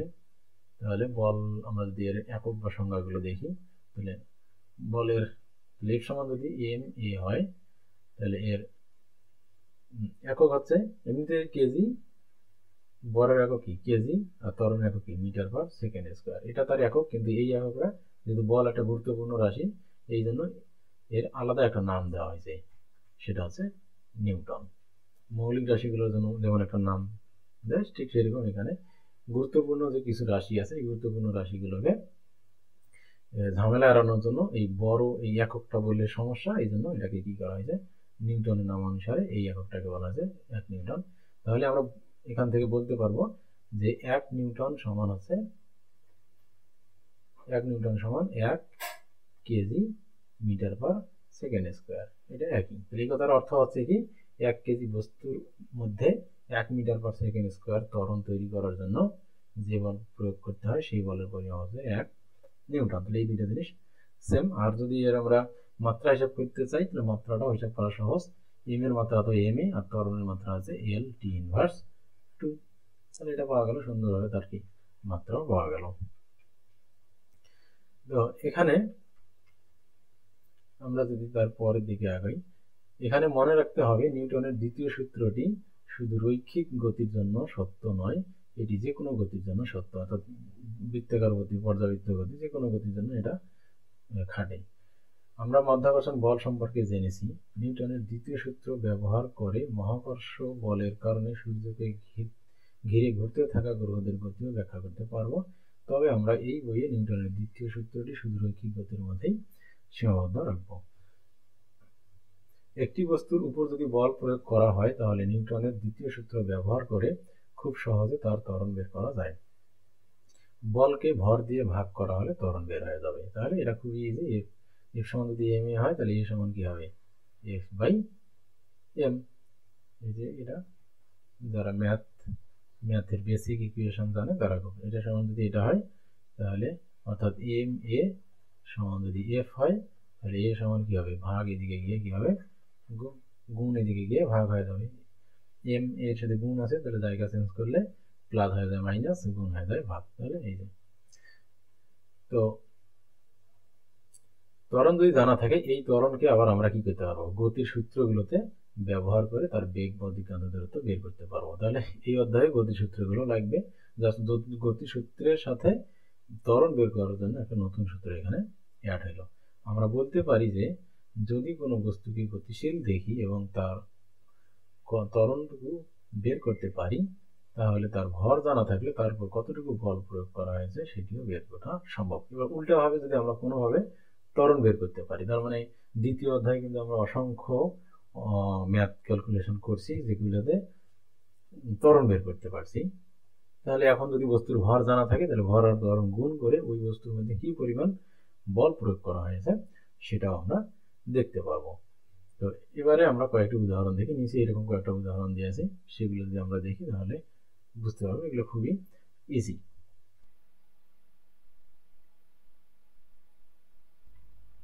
তো প্রশ্নটা হচ্ছে 5 কেজি ভরের বস্তুর উপর 100 নিউটন বল 10 সেকেন্ড প্রয়োগ করা হলো। এ নম্বর হচ্ছে বল প্রয়োগ করার কারণে ত্বরণ কত, বি নম্বর হচ্ছে 10 সেকেন্ড পরে বেগ কত, সি নম্বর হচ্ছে 20 সেকেন্ড পর বেগ কত, এবং ডি নম্বর হচ্ছে 20 সেকেন্ড সময়ে কতটুকু দূরত্ব অতিক্রম করেছে, এবং ই নম্বর হচ্ছে বেগ এবং অতিক্রান্ত দূরত্ব গ্রাফ এঁকে দেখাও। তাহলে এইখানে দেখো, আমরা যখন এই ধরনের অঙ্কগুলো করব তখন একটা জিনিস মাথায় রাখবো, সেটা হচ্ছে আমাদের যত টোটাল কি 20 সেকেন্ড, তো টোটাল 20 সেকেন্ডের কথা বলছে। তাহলে আমরা কি করব, এই টোটাল 20 সেকেন্ডকে একটা রেখায় কি করলাম, প্রথমে মনে করি এটা কি টোটাল 20 সেকেন্ড। এর মধ্যে আমরা এই যে টাইমটা, এই টাইমটাকে দেখব যে পুরো টাইম জুড়ে কি একই রকম ত্বরণ বা একই রকম বল কাজ করতেছে কিনা। ঠিক আছে, কি মাথায় রাখবো, পুরো টাইম জুড়ে একই রকম বল বা একই রকম ত্বরণ কাজ করতেছে কিনা। যদি না করে তাহলে দেখব কতটুকু অংশে ত্বরণের মান সমান আছে বা বলের মান সমান আছে। তাহলে আমরা কি করব, সমান বল প্রয়োগ হচ্ছে এই রকম টাইম, এই রকম জায়গাগুলোকে কি করব, আলাদা আলাদাভাবে সিলেকশন করব।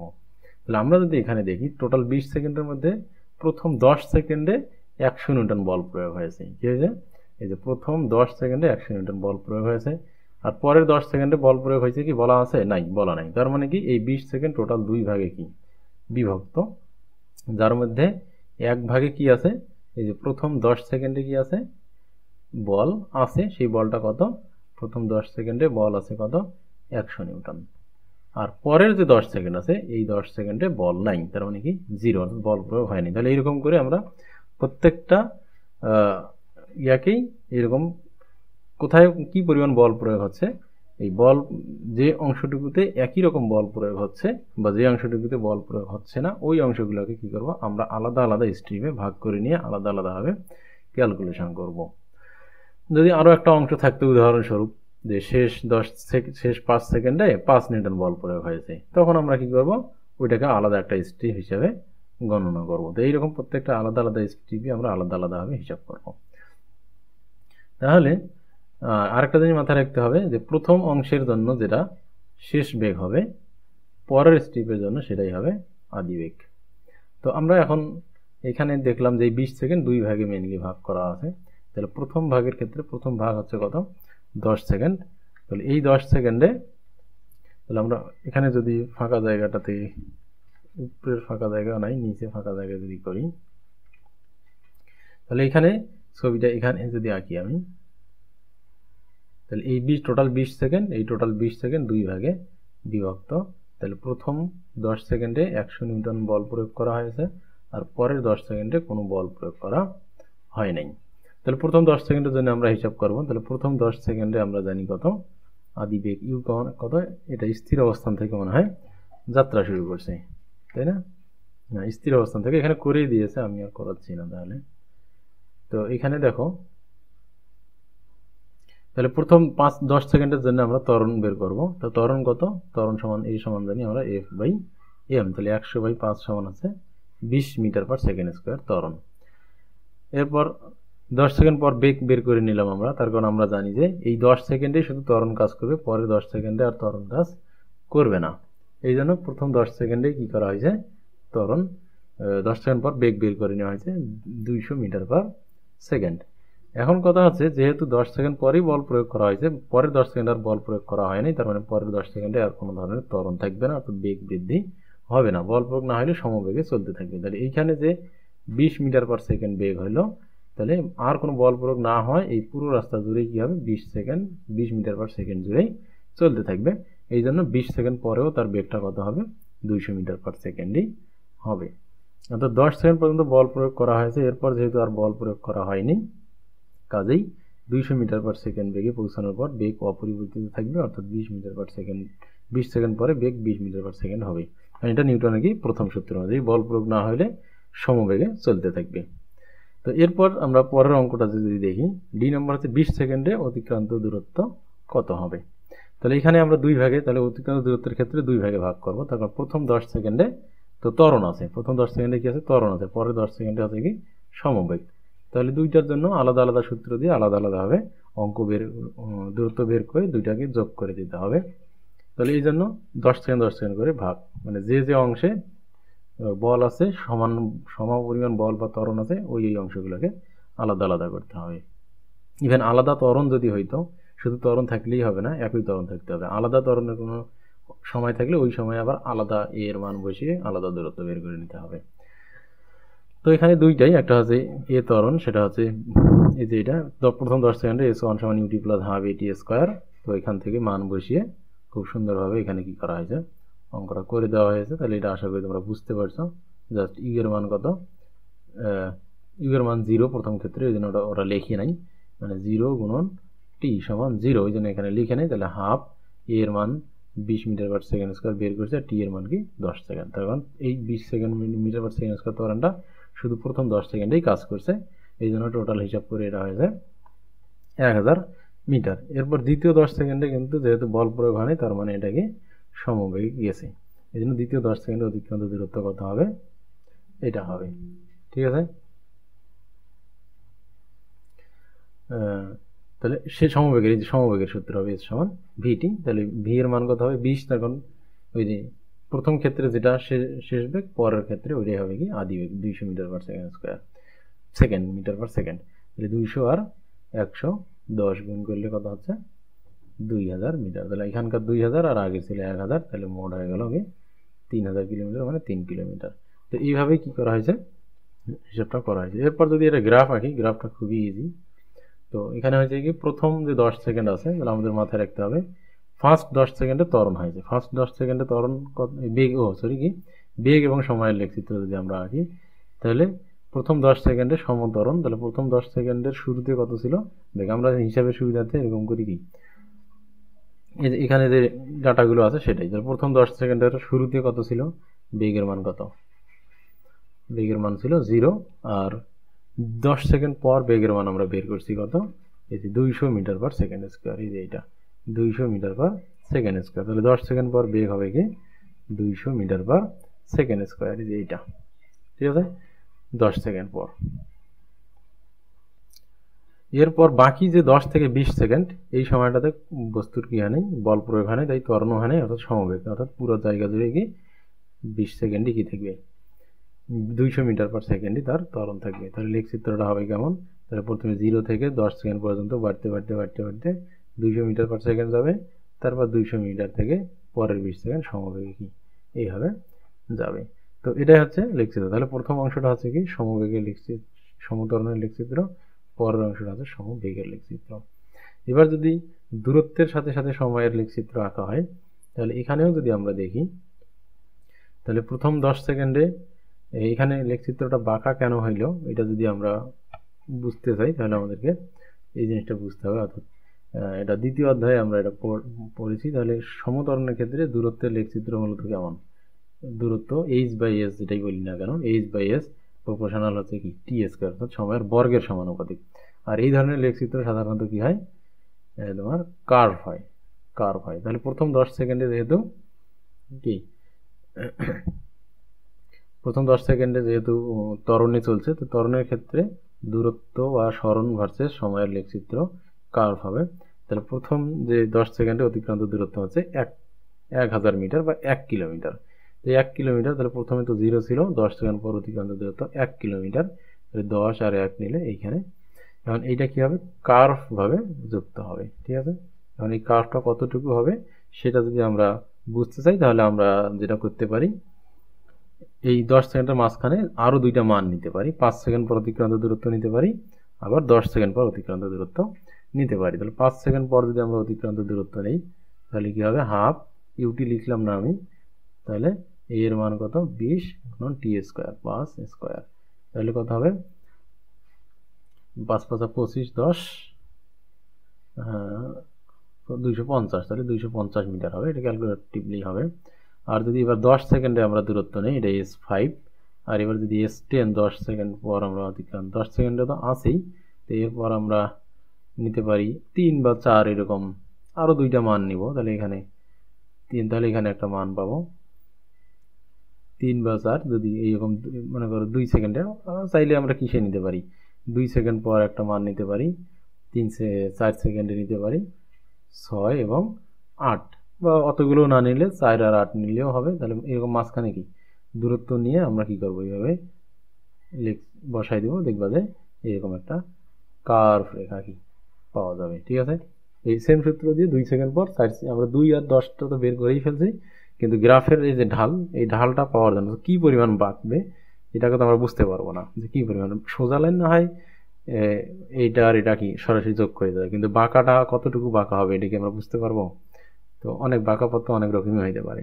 তো এইটাকে বোঝার জন্য আমাদের যেটা করতে হবে, এর মাঝখানে আমরা কি করব, 2টা বা 3টা আরও মান নিব, 2 সেকেন্ড পর মান নিব, 4 সেকেন্ড পর বা 8 সেকেন্ড পর কি 6 সেকেন্ড পর, এরকম 2-3টা মান নিব, মান নিয়ে যেমন 5 সেকেন্ড আমি মান নির্ণয় করা দেখাইলাম।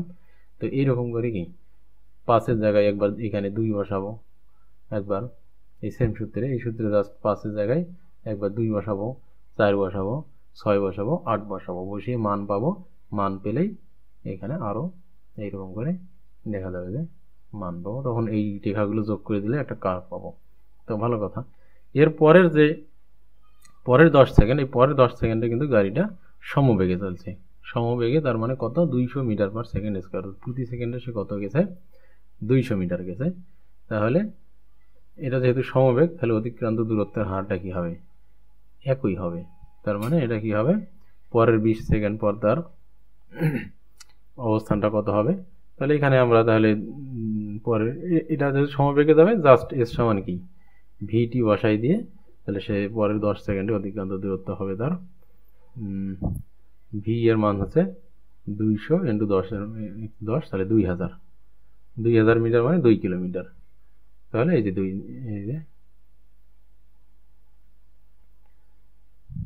2 কিলোমিটার, আর তারপর আগের 1 কিলোমিটার, সামনে 1 কিলোমিটার ছিল, মোট 3 কিলোমিটার, তাহলে এখানে 1 কিলোমিটার, তাহলে 2, তাহলে এই তাহলে 1 2, মানে আরও 2 কিলোমিটার, এই 1 কিলোমিটারের পর আরও 2 কিলোমিটার, তাহলে মোট 3 কিলোমিটার। এইখানে একটা রেখা পাবো, তাহলে পরেরটা যেহেতু সমবেগ, এই জন্য এটা কি হবে, সরাসরি যোগ হবে, এটা কোনো কার্ভ হবে না। তো তোমরা যদি চাও এর মাঝখানে গিয়ে আরও একটা ওই আগের মতোই 10 সেকেন্ড, এই 10 সেকেন্ড না নিয়ে কি করতে পারো তোমরা এখানে 5 সেকেন্ড পর আরও একটা দূরত্ব নিতে পারো। তখন দেখবা যে মাঝখানে একটা বিন্দু পাবে, তারপর 3টা বিন্দু যোগ করে দিবা, একটা সরলরেখা পাবা। সমবেগের ক্ষেত্রে দূরত্ব ভার্সেস সময় লিখছি। তো এরকম দ্বিতীয় অধ্যায়ে আমরা দ্বিতীয় অধ্যায়ের যে ক্লাস আছে আমাদের যে চ্যানেলে, ওই চ্যানেলে দ্বিতীয় অধ্যায়ের জন্য এই গ্রাফগুলোকে আরও ডিটেলসে কি করা আছে, ব্যাখ্যা করা আছে। এর পরের প্রশ্নটা হচ্ছে যে স্থির অবস্থান থেকে শুরু করে 10 সেকেন্ডে একটা বস্তু 100 মিটার দূরত্ব অতিক্রম করাতে 20 নিউটন বল দিতে হয়েছে, বস্তুটির ভর কত? তো এটা খুব ইজি। তাহলে আমরা প্রথমে ত্বরণ বের করে নেব। কীভাবে ত্বরণ বের করব? তাহলে এখানে দেওয়া আছে আদিবেগ দেওয়া আছে ইউ সমান 0, এটা দ্বিতীয় অধ্যায়ের অঙ্ক প্রথম অংশটা। ইউ সমান 0, অতিক্রান্ত দূরত্ব এস সমান আছে কত? 100 মিটার, আর টাইম দেওয়া আছে কত? 10 সেকেন্ড। তাহলে এখান থেকে আমরা আগে কি করব? ত্বরণ বের করে নেব। তাহলে এখান থেকে ত্বরণ পাবো। তাহলে এদের সমন্বয়ের যে সূত্র সেটা হচ্ছে এস সমান u t plus half d square, বসাই দিয়ে ওখান থেকে ত্বরণ বের করা হয়েছে। এই ক্যালকুলেশনগুলো তোমরা পাবা। ত্বরণের মান হচ্ছে 2 মিটার পার সেকেন্ড স্কোয়ার। এরপর ত্বরণ আমাদের কি হলো জানা হলো, আর এখানে এফ এর মান কি 20 নিউটন দেওয়া আছে। এবার আমরা এম বের করব। তাহলে এম সমান কি হবে? এফ বাই এ, এই সূত্র অনুযায়ী। তাহলে এফ বাই এ বের করে তাহলে কি হলো 10 কেজি হলো। তো আশা করি তোমরা এই অঙ্কটা বুঝতে পারছো, এটা খুবই ইজি অঙ্ক ছিল। এরপর একটা নতুন টপিক, সেটা 3.7 মহাকর্ষ বল বা গ্র্যাভিটেশনাল ফোর্স। আমরা বল কি সেটা বলেছি, যেটা ত্বরণের জন্ম দেয়, অর্থাৎ বল হচ্ছে ত্বরণের জন্ম দেয়। সেটা কেমন করে পরিমাপ করতে হয় সেটাও বলেছি, ভর আর ত্বরণ গুণ করে বের করতে হয়। কিন্তু এখনো তোমাদের সত্যিকার কোনো বলের সাথে পরিচয় করিয়ে দেয়নি। পদার্থবিজ্ঞানের একটি চমকপ্রদ বল হচ্ছে মহাকর্ষ বল। ভর আছে সেরকম যে কোনো বস্তু অন্য কোনো বস্তুকে মহাকর্ষ বল দিয়ে আকর্ষণ করে। তাহলে ভর আছে এরকম যে কোনো দুইটা বস্তু পরস্পরকে আকর্ষণ করে, এই ধরনের বলকে, এই বলটাকে বলা হয় মহাকর্ষ বল। ধরা যাক দুটি ভর m1 ও m2, তাদের মাঝে দূরত্ব r, তাহলে তাদের মাঝে যে বল ক্রিয়া করবে সেটাকে যদি আমরা f বলি, তাহলে f সমান হচ্ছে এইটা g m1 m2 divided by r square.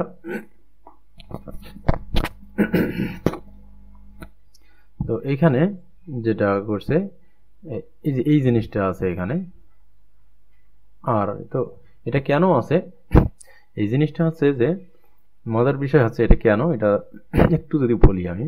তো এফ জানি, আমরা জানি এফ কি একটা ভেক্টর, এফ একটা ভেক্টর, কিন্তু এই দিকে এম ভেক্টর না, এম ভেক্টর না, জিও ভেক্টর না, আর মানে দূরত্ব এটাও অনেক সময় ভেক্টর হইতে পারে, না হইতে পারে। যদি ভেক্টর না হয় দূরত্ব, সেক্ষেত্রে এইটা যে একটা ভেক্টর আছে সেইটা বোঝানোর জন্য একটা একক ভেক্টর দ্বারা গুণ করা হয়েছে। কি? একটা একক ভেক্টর দ্বারা গুণ করা হয়েছে, যার দিকটা হবে কি, বল যেদিকে প্রযুক্ত হবে সেই দিকটাই হবে কি তার দিক, অর্থাৎ পৃথিবীর দিকে।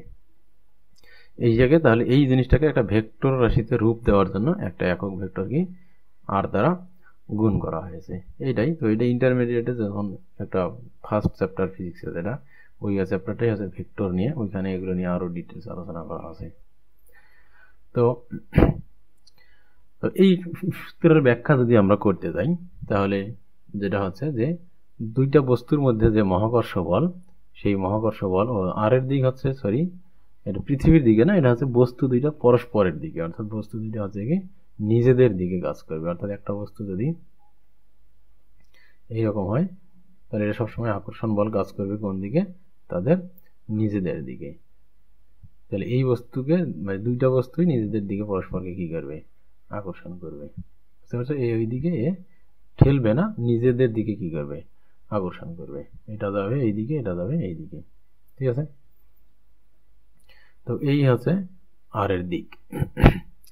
তো এবার আমরা সূত্রটাকে যদি ব্যাখ্যা করতে চাই, তাহলে দেখবো যে এই যে দুইটা বস্তুর মধ্যে আকর্ষণ বল, সেটা হচ্ছে বস্তু দুইটার ভরের গুণফলের সমানুপাতিক। কি? ভরের গুণফলের সমানুপাতিক, অর্থাৎ বস্তু দুইটার ভরের গুণফল যত বেশি হবে তাদের মধ্যে আকর্ষণ বল তত বেশি হবে। যে কোনো একটা বস্তুর ভর যদি বেড়ে যায়, মনে করো যে এই জিনিসটাকে বোঝার জন্য আমরা যে এরকম করি, তাহলে একটা বস্তুর ভর মনে করো 2 কেজি আর একটা বস্তুর ভর 4 কেজি, তাহলে এদের গুণফল কত 8।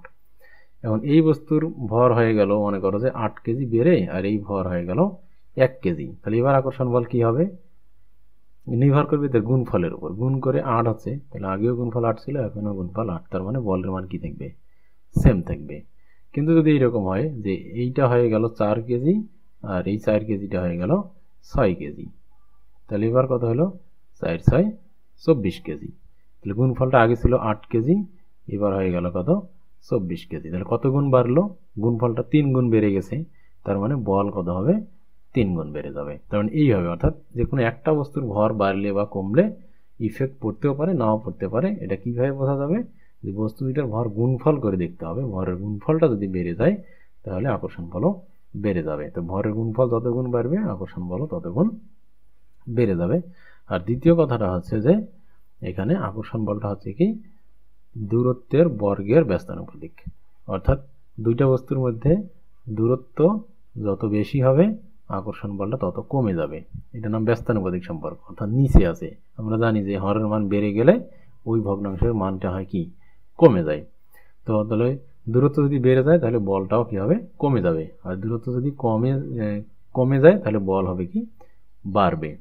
তো এরকম যদি এখন কথা হচ্ছে যে দূরত্ব ওখানে যখন গুণফল যত গুণ বাড়বে বল তত গুণ বাড়বে, তাহলে এখানে কতটুকু, এখানে বল যত গুণ কমবে বল দূরত্ব যত গুণ কমবে বল কি তত গুণ বাড়বে না, এখানে একটা স্কয়ার আছে কিন্তু এই যে দেখো, তাহলে দূরত্ব যদি এখানে 2 গুণ বাড়ে তাহলে বল বাড়বে 2 দুগুণে 4 গুণ, কত গুণ 4 গুণ। তাহলে আর দূরত্ব যদি 4 গুণ কমে তাহলে বল বেড়ে যাবে কত, এটা কমলে বল বাড়বে 16 গুণ। ঠিক আছে, তাহলে আমরা দেখলাম যে এখানে ব্যস্তানুপাতিক শব্দ, দূরত্ব যদি বাড়ে তাহলে বল কমে, দূরত্ব কমলে বল বাড়ে। কিন্তু কি পরিমাণ বাড়ে, দূরত্ব যত গুণ বাড়ে বল তার বর্গের হারে কি কমে, অর্থাৎ 2 গুণ হলে 2 দুগুণে 4 গুণ, 4 গুণ হলে 4 চাকা 16 গুণ, এইভাবে কি বলের মান কমে যাবে। ঠিক আছে, তো এটা হচ্ছে এই অধ্যায়ের কি তোমার এর মধ্যে। এরপর এই অধ্যায়ে একটা ধ্রুবক আছে, সেই ধ্রুবকটা আছে জি, যেটাকে বলা হয় মহাকর্ষীয় ধ্রুবক। এই জিনিসটা হচ্ছে কি, তো এই জিনিসটা হচ্ছে যখন একটা বস্তুর ভর দুইটা বস্তুর ভরে যখন কি হবে 1 কেজি হবে, তাহলে আমরা যদি এইভাবে হিসাব করি তাহলে দুইটা বস্তুর ভরে কি 1 কেজি করে, মানে দুইটা 1 কেজি ভরের বস্তু যদি 1 মিটার দূরে থাকে তাহলে তাদের আকর্ষণ বলটা কত হবে যদি হিসাব করি, তাহলে দেখো এম এর মান 1, দুইটা এম এর মানই 1, আর দূরত্ব কি 1 মিটার, তাহলে সবগুলো কেটে এগুলো কি মিলে 1ই হবে, তাহলে এফ সমান হবে কি জি। তাহলে আমরা বলতে পারি যে দুইটা 1 কেজি ভরের বস্তু 1 মিটার দূরে থাকলে তাদের মধ্যে যে আকর্ষণ বল হবে সেটাই হচ্ছে জি। তো বিজ্ঞানীরা এইরকম আকর্ষণ বলটা পরিমাপ করে দেখছেন যে তার মানটা হয় কত 6.67 × 10⁻11 newton metre square kg inverse 2, অর্থাৎ দুইটা 1 কেজি ভরের বস্তু পরস্পর যদি 1 মিটার দূরে থাকে তাহলে তাদের মধ্যেকার আকর্ষণ বলটা হয় এইটা, তাদের মধ্যে আকর্ষণ বলটা হয় 6.67 × 10⁻11 নিউটন। এটা খুবই কম একটা মান, অর্থাৎ যে কোনো দুইটা 1 কেজি ভরের বস্তু পরস্পরকে এই বলে আকর্ষণ করে। এটা অনেক সময় আসে জি এর মান এত বলতে কি বোঝায়, তো জি এর মান মহাকর্ষীয় ধ্রুবক জি এর মান এই জিনিসটা বলতে আমরা বুঝি যে দুইটা 1 কেজি ভরের বস্তু পরস্পর থেকে 1 মিটার দূরত্বে থাকলে তাদের আকর্ষণ বল হবে 6.67 × 10⁻11 নিউটন। তখন কিন্তু নিউটন পর্যন্ত বলতে হবে, বাকিটার বলার দরকার নেই। কেন, তার কারণ আমরা বলে দিছি 1 কেজি আর 1 মিটার। ঠিক আছে, এখানে মনে রাখতে হবে m1 ভরটি m2 কে নিজের দিকে f বলে আকর্ষণ করে, আবার m2 ভরটি একই বলে m1 কে নিজের দিকে আকর্ষণ করে, অর্থাৎ পরস্পর নিজেদের দিকে আকর্ষণ করে। এই দুটো ভরের একটা যদি আমাদের পৃথিবী হয় এবং আমরা যদি ধরে নেই তার ভর m এবং পৃথিবীর উপর m ভরের অন্য একটা জিনিস রাখা হয়, তাহলে পৃথিবী স্মল m ভরকে তার কেন্দ্রের দিকে f বলে আকর্ষণ করবে। তাহলে ওই একই সূত্রটা এবং আমরা প্রয়োগ করব পৃথিবী এবং অন্য কোনো বস্তুর জন্য। তাহলে মনে করি এটা পৃথিবীর ভর ধরে নেওয়া হয়েছে ক্যাপিটাল এম, আর পৃথিবীর উপর কি আছে, অন্য একটা বস্তু আছে স্মল এম। এখন পৃথিবী কি করবে, এই জিনিসটাকে নিজের কেন্দ্রের দিকে কি টানবে। তো সেই টান বলটা তাহলে কত হবে, একইভাবে। তো একইভাবে কি হবে, এফ সমান এই যে এটা মহাকর্ষীয় ধ্রুবক জি ইন্টু বস্তুর ভর গুণন পৃথিবীর ভর ডিভাইডেড বাই পৃথিবীর ব্যাসার্ধ। কত, পৃথিবীর ব্যাসার্ধ, অর্থাৎ পৃথিবীর আকর্ষণ বলটা কেন্দ্রের দিকে হচ্ছে ধরে নেওয়া হয়, যেদিকেই থাক না কেন বলটা কি হবে, কেন্দ্রের দিকেই আকর্ষণ বলটা হবে। এই জন্য এখানে কেন্দ্র থেকে টানা হচ্ছে ধরে নেওয়া হয়, এবং দূরত্বটাও কেন্দ্র থেকেই মাপা হয়। ঠিক আছে। তো আমরা জানি বস্তুর মধ্যে পরস্পর এই আকর্ষণ বলটাই মূলত কি, বস্তুর ওজন। ঠিক আছে। এই যে এই বলটি আসলে বস্তুর ওজন, মনে রাখতে হবে। আর পৃথিবীর কেন্দ্র থেকে এম ভরটির দূরত্ব পর্যন্ত, তাহলে আর জিনিসটা হচ্ছে কি, পৃথিবীর কেন্দ্র থেকে এম যে ভরটা আছে পৃথিবী পৃষ্ঠে, সেই দূরত্বটা হচ্ছে আর। পৃথিবী পৃষ্ঠ থেকে এম ভরের দূরত্ব নয়, তাহলে ওই যে জায়গাটা, তাহলে দূরত্বটা পৃথিবীর পৃষ্ঠ থেকে মাপা হবে না, দূরত্বটা মাপা হবে কোথা থেকে, পৃথিবীর কেন্দ্র থেকে। পৃথিবীর ব্যাসার্ধ অনেক, প্রায় ৬৭০০ কিলোমিটার, বা অনেক সময় ৬৪০০ কিলোমিটার বলা হয় হিসাবে সুবিধার্থে। কাজেই পৃথিবী পৃষ্ঠের ছোটখাটো উচ্চতাকে ধর্তব্যের মাঝে আনার প্রয়োজন নেই। যেমন গাছে একটা আম আছে, ওই আমকে পৃথিবী কি বলে আকর্ষণ করতেছে। এইখানে যদি আমরা তাহলে যদি কি করতে চাই, এই পৃথিবীর উপর একটা কি আছে, গাছের উপর একটা আম আছে, তাহলে ওই আমের যদি আমরা আকর্ষণ বল মাপতে চাই, সেই ক্ষেত্রে গাছের উচ্চতাটাকে এখানে ধরার দরকার নাই। তখন পৃথিবীর দূরত্ব কেন্দ্র থেকে দূরত্বটা আছে কত, ৬৪০০ কিলোমিটার। সেই তুলনায় গাছের ওই সামান্য উচ্চতা হিসাব করার কোনো প্রয়োজন নাই। কিন্তু উচ্চতাটা যদি অনেক বেশি হয়, পাহাড় বা অন্য স্যাটেলাইট, সেক্ষেত্রে ওটা আবার হিসাব করতে হয়। সেটার জন্য কি সূত্র হবে সেটা নিচে দেওয়া আছে। তো পৃথিবীর কেন্দ্র থেকে দূরত্ব মাপা হয়, কারণ যদি সুষম গোলাকার কোনো বস্তু হয়, তার সমস্ত ভর কেন্দ্রবিন্দুতে জমা আছে ধরে নিলে কোনো ভুল হয় না। তারপর এটাকে বলা হয় সেন্ট্রয়েড আর কি, যেখান থেকে বল কাজ করে। তো গোলাকার বস্তুর ক্ষেত্রে তার মাঝখানে ধরে নেওয়া হয়। তার কারণ পৃথিবীর প্রত্যেকটা বিন্দুই এম ভরকে নিজের দিকে আকর্ষণ করে, এবং সবগুলো আকর্ষণ একত্র করা হলে মনে হয় পৃথিবীর সমস্ত ভরটুকুই কেন্দ্রবিন্দুতে জমা হয়ে আছে। তো সবগুলো ডিরেকশন যদি আমরা একসাথে হিসাব করি, তাহলে দেখা যায় যে ওটা কেন্দ্রের দিকেই যাবে আলটিমেটলি। পৃথিবীর মাধ্যাকর্ষণ বলের জন্য এম ভরটি একটি ত্বরণ অনুভব করবে। মাধ্যাকর্ষণের জন্য যে ত্বরণ হয় সেটাকে এ না লিখে জি লেখা হয়, সেটা আমরা আগেই বলেছি। কাজে এফ সমান এম এর পরিবর্তে আমরা লিখতে পারি এফ সমান এম জি। এফ সমান আমরা কি লিখতে পারবো, এফ সমান এম জি। এইটাই হচ্ছে কি বস্তুর ওজন। এই ওজনটা কোত্থেকে আসছে, যেটা আছে বস্তু এবং পৃথিবীর মধ্যে কি আকর্ষণ বল। বস্তু এবং পৃথিবীর মধ্যে, বস্তুর ভর এবং পৃথিবীর ভর জানা থাকলে তাদের মধ্যে আকর্ষণ বল এইটা, এবং এই আকর্ষণ বলটাকে আমরা বলতেছি কি ওজন। তাহলে এই দুইটা সমান হয়ে গেল। তাহলে এখানে এম আর এম কি কাটা, তাহলে কি থাকলো জি এম ডিভাইডেড বাই এদিকে থাকলো আর স্কোয়ার, আর সমানের এদিকে শুধু জি থাকলো। তাহলে অভিকর্ষ ত্বরণের মান আমরা পেয়ে গেলাম। তাহলে পৃথিবীর অভিকর্ষ ত্বরণের মান আছে জি ইন্টু পৃথিবীর ভর ডিভাইডেড বাই আর স্কোয়ার। পৃথিবীর ব্যাসার্ধ, এটা পৃথিবীর পৃষ্ঠের উপরে এবং কাছাকাছি কোনো বস্তুর জন্য। একইভাবে যদি আমরা চাঁদের কত হবে, চাঁদের অভিকর্ষ ত্বরণের মান হবে জি ইন্টু এম, কার ভর, চাঁদের ভর এম, আর ব্যাসার্ধ কার হবে, চাঁদের ব্যাসার্ধ। তো এরকম করে যে কোনো গ্রহের ভর এবং ব্যাসার্ধ জানা থাকলেই ওই গ্রহে অভিকর্ষ ত্বরণের মান কত হবে জানা যাবে, এবং ওই গ্রহে গেলে আমাদের ওজন কত হবে সেটাও আমরা বুঝতে পারবো। যেমন আমাদের ওজন এখানে যার ওজন 70 কেজি, পৃথিবীতে তার ওজন হয়ে যাবে 70/6 কেজি। তার কারণ পৃথিবীতে জি এর যে মান, সেটা চাঁদের জি এর মান কত গুণ, 6 গুণ। তার মানে পৃথিবীতে যার ওজন কি হবে, এম জি হবে, সেখানে তার ওজন কি হবে, এম জি বাই 6 হবে। কেন, তার কারণ চাঁদের তো তার ভর হবে কি এম জি মুন। তাহলে চাঁদের যে অভিকর্ষ ত্বরণ, সেটা তো পৃথিবীর অভিকর্ষ ত্বরণের কি 6/1 তাহলে এটাকে পৃথিবীর অভিকর্ষ ত্বরণকে 6 দিয়ে ভাগ দিলে চাঁদের অভিকর্ষ ত্বরণ পাওয়া যাবে। তাহলে এখানে যাদের ওজন 70, তাদের ওজন হবে 70/6। এখানে যাদের ওজন 60 কেজি, চাঁদে গেলে তার ওজন হবে মাত্র 10 কেজি। তো কি মজা, এই জন্য চাঁদে গেলে মানুষ লাফ দিয়ে অনেক দূরে উঠতে পারে। তো ওই যে পৃথিবীর ভর, পৃথিবীর ভর হচ্ছে কত, এটা মাথায় রাখবো, তোমরা অনেক সময় এমসিকিউতে আসতে পারে।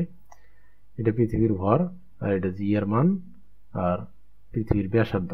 পৃথিবীর ব্যাসার্ধ তোমরা যদি এটা মনে রাখতে কষ্ট হয় তাহলে সরাসরি 6400 কিলোমিটার লিখবা, তাও হবে।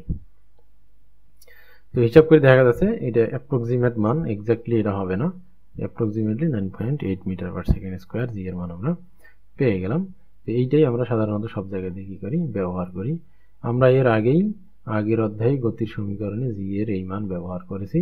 এখন তোমরা জানতে পারলো কেন জি এর এই মান ব্যবহার করা হয়েছিল। এখন উদাহরণে এখানে একটা প্রশ্ন আসছে যে স্পেস স্টেশনের উচ্চতা পৃথিবীর পৃষ্ঠ থেকে আনুমানিক 100 কিলোমিটার, সেখানে জি এর মান কত।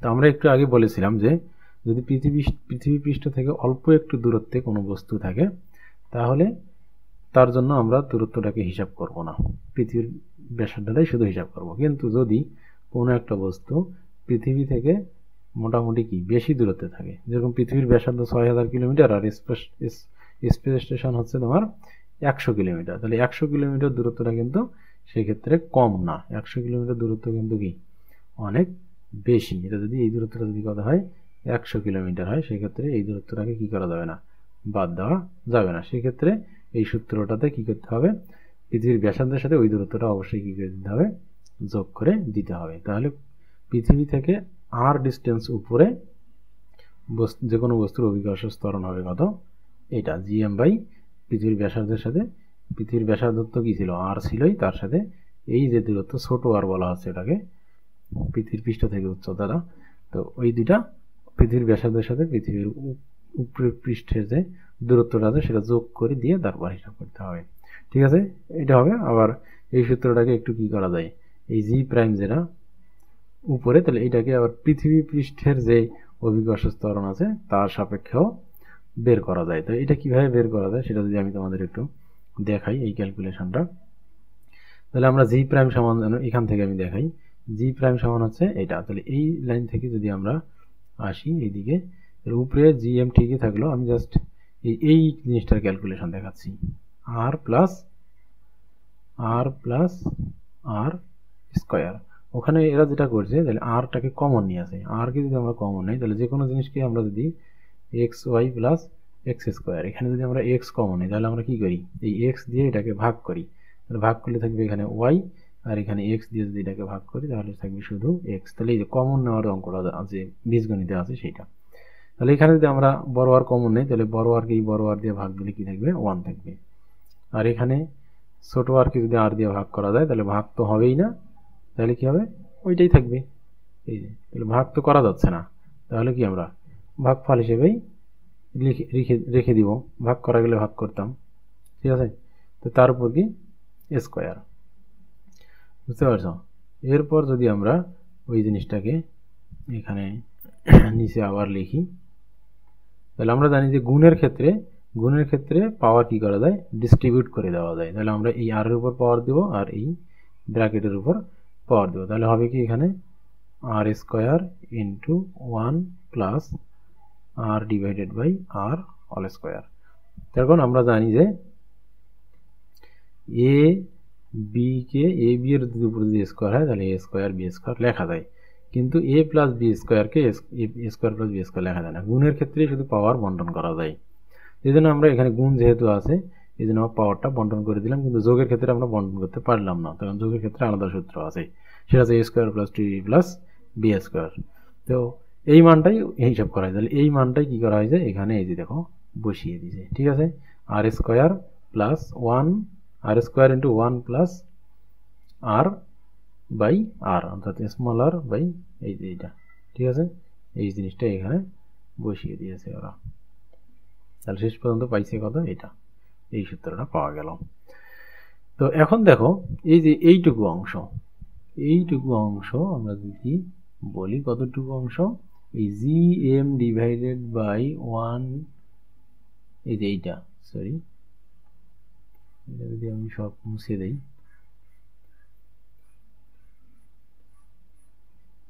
এখানে যদি এই অংশটা, এই যে আর স্কোয়ার, এই যে এইটা g m divided by r square, এই যে এই বৃত্তের অংশটুকু, এই অংশটুকুর মান আমরা জানি কি জি, এই অংশটার মান জানি জি, অর্থাৎ পৃথিবী পৃষ্ঠে অভিকর্ষ ত্বরণ। তাহলে এই পুরো জিনিসটার মান হচ্ছে পৃথিবী পৃষ্ঠে অভিকর্ষ ত্বরণ জি, আর নিচে 1 প্লাস ছোট আর বাই বড় আর স্কোয়ার থেকে যাবে। তাহলে এটা হলো কি জি প্রাইমের মান, অর্থাৎ এই যে পৃথিবী পৃষ্ঠ থেকে ছোট আর ডিস্টেন্স উপরে কোনো বস্তুর অভিকর্ষ ত্বরণ হবে পৃথিবী পৃষ্ঠের অভিকর্ষ ত্বরণ ডিভাইডেড বাই এটা। ঠিক আছে, তাহলে অঙ্কে কখনো কখনো পৃথিবীর ভর দেওয়া থাকে, তখন এই সূত্র ব্যবহার করতে হবে, মানে পৃথিবী পৃষ্ঠ থেকে আর ডিস্টেন্স উপরে অভিকর্ষ ত্বরণের মান বের করার জন্য। আবার কখনো কখনো পৃথিবী পৃষ্ঠ থেকে শুধু দূরত্ব দেওয়া থাকবে কিন্তু পৃথিবীর ভর দেওয়া থাকবে না, বা পৃথিবীর ভর তোমাদের মনেও থাকবে না, বা বড় জি এর মানও মনে নেই। সেক্ষেত্রে কিভাবে অঙ্ক করবা, সেই ক্ষেত্রে এই সূত্রটা ব্যবহার করতে হবে। তখন পৃথিবীর উপর অভিকর্ষ ত্বরণের মান 9.8 আমরা সবাই জানি। তাহলে ওইটাকে ওখানে তাহলে আননোন শুধু থাকলো কি এই ছোট আর, এই ছোট আরটা যদি দেওয়া থাকে, আবার ব্যাসার্ধটাও আমরা 6400 এটা মুখস্থ করা ইজি, সেই ক্ষেত্রে এই সূত্রটা ব্যবহার করাই কি ইজি। এই সূত্রটা মনে রাখা ইজি, আর এই সূত্রটা ক্যালকুলেশন করা ইজি। বুঝতে পারছো? তাহলে একটা সূত্র আছে মনে রাখা ইজি, এই সূত্রটা কি মনে রাখা ইজি, আর এই সূত্রটা হচ্ছে কি ক্যালকুলেশন করা ইজি। বুঝতে পারছো? সো এই ছিল অভিকর্ষ ত্বরণের মান বের করার সূত্র, এবং পৃথিবী পৃষ্ঠ থেকে আর ডিস্টেন্স উপরেও অভিকর্ষ ত্বরণের মান বের করার সূত্র। এখন কথা হচ্ছে তাহলে এই যে, তাহলে এখন আমরা প্রশ্নের উত্তরে আসি। তাহলে 100 কিলোমিটার উপরে জি এর মান কত হবে? তো এটা শূন্য হবে না, এটা কি হবে একটা মান হবে। কিন্তু কথা হচ্ছে আমরা হিসাবে পাইলাম জি এর মান কি না, শূন্য না, জি প্রাইমের মান শূন্য না। কিন্তু স্পেস তারপরও মহাকাশে যারা কি স্পেস স্টেশনে যারা থাকে, অর্থাৎ কৃত্রিম উপগ্রহের মধ্যে যারা থাকে, তারা কেন নিজেকে ওজনহীন মনে করে? ওজনহীন মনে করার কারণটা কি, এটার ব্যাখ্যা যদি আমরা জানি, এটা একটু তোমাদের জন্য ডিপ হতে পারে, তারপর আমি হালকাভাবে বলি। যে একটা জিনিস মাথায় রাখবা জাস্ট, সেটা হচ্ছে যে যদি বোঝানোর চেষ্টা করি আমি, সেটা হচ্ছে যে দুইটা বল যদি পরস্পরের সাথে কি থাকে 90 ডিগ্রি অ্যাঙ্গেলে থাকে, তাহলে কি হবে একটার উপর আর একটার কোনো প্রভাব থাকবে না। তাহলে কি হবে না, একটার উপর আর একটা বলের কোনো প্রভাব থাকবে না। ঠিক আছে, একটা বলের উপর আর একটা বলের কোনো প্রভাব থাকবে না। এখানে অ্যাঙ্গেলটা কত, 90 ডিগ্রি, এখানে অ্যাঙ্গেল হচ্ছে কি 90 ডিগ্রি। তাহলে দুইটা ভেক্টরের ক্ষেত্রে যদি 90 ডিগ্রি অ্যাঙ্গেল থাকে, তাহলে এর কোনো প্রভাব এই বরাবর থাকে না, এর কোনো প্রভাব এই বরাবর থাকে না। জাস্ট এইটুকু মাথায় রাখো। এরপর আমরা তাহলে আসি স্পেস স্টেশনে কেন যারা থাকে তারা কেন নিজেকে ওজনহীন মনে করে।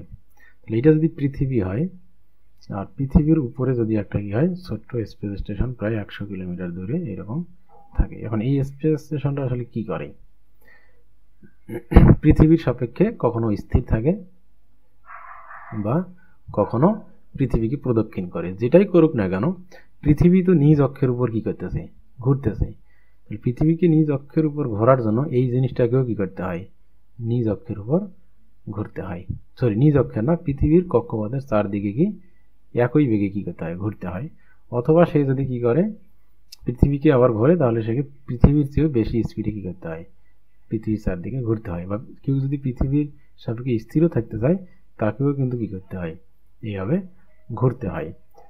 সেই ক্ষেত্রে দেখা যাচ্ছে যে পৃথিবীর সমান বেগে যদি কেউ কি করে, এই দিকে আমরা যদি এখানে একটা স্পর্শ আঁকি, তাহলে বেগের দিকটা যে কোনো ইনস্ট্যান্টে আমরা জানি বেগের দিক এই দিকে হয়। তাহলে তার বেগের দিক এই দিকে, আর পৃথিবীর আকর্ষণ বল কোন দিকে, নিচের দিকে। ঠিক আছে, পৃথিবীর আকর্ষণ বল কোন দিকে, আমি যদি সরল রেখা আঁকি, এগুলো খুব বাজে হচ্ছে। তাহলে যে কোনো জায়গায়,